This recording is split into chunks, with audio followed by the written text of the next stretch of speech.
This is Allison Redmond with KenesawCommunication.com. I'm here with Yovany, who's been on the Undocubus behind us, with full of undocumented students and workers who have been touring the country to raise awareness about immigrant rights. Immigrants, that's right. Can you tell me a little bit about what you've been doing? Certainly. Again, my name is Yovany Diaz, and we've been riding on the Undocubus primarily to organize the community, the migrant community, and we have this fear of coming out, of being caught, of not going to the cop for domestic problems because we might be deported. And so we're trying to organize the community to lose that fear and to come out of the shadows and make our community stronger. And we're also we're displaying the exploitations the migrant community have. For example, they paid us $1 in jail, and they make $166 per detainee a day, and so per year I think that's 5 or 6 billion. So they're making mad money, and they think we're stealing their money. So America's wrong on that. So you're saying that the prison industry is basically making billions of dollars off of... Right, the private prisons, yeah. So what made you decide to get on a bus and come out as undocumented and get out on a bus and tour the country? Well, I mean, an organized community is a strong community. We know that for a fact now, and we want to build a stronger community so we can have our rights and our civil rights, and so we can, you know, maybe be able to get a driver's license, or I can go to college, so my mom won't be deported. So there's various factors. Yeah. What would you say is the most misunderstood thing about you? That we steal taxpayers' money, which is not true. I pay my taxes. If anything, the private industry take your money so they can detain us, and they make the money. So, what's it been like traveling around the South and parts of the West?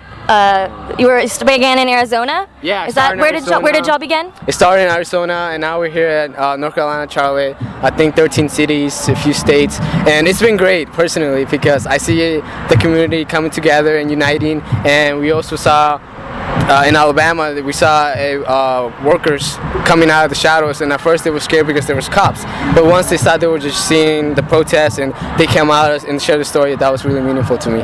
Yeah.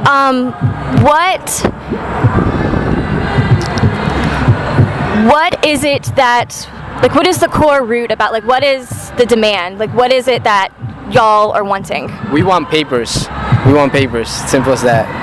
Papers. And what would you say to people who would say that you didn't deserve papers, well, basically, no offense, you're ignorant, and migrants are being scapegoated. You need to realize that and look at the facts, and you will see that we complement the United States. We are part of this community, and we want to be here, and that's what we're doing. We're marching, we're doing what you should do. We're being Americans and fighting. What would you say that people are generally ignorant about what immigration laws actually are? Yeah, and it's not their fault. It's the media a lot of times, you know, so they can make money, and so they scapegoat a lot of things. What do you think that's most misunderstood about the legal aspects of that? About, is it actually as easy to get papers as some of these people would imply? No, absolutely not. I hear a lot of times, why don't you just get your papers? Why don't you go online and apply? Well, the thing is, there is no application, and if there is, it can take from like 15 to 30 years, and it's also a lot of money, and so it's not worth the investment at all.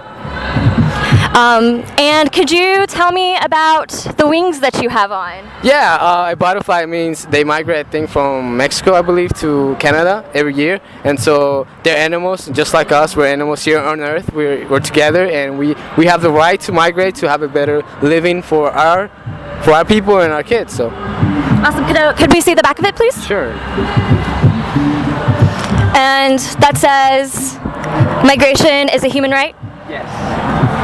And can you tell me a little bit about what's on the bus? Yeah, the bus, it means sin papeles, sin miedo, no papers, no fear. It's pretty big. It has some beds in the back. It fits around 20 to 30 people.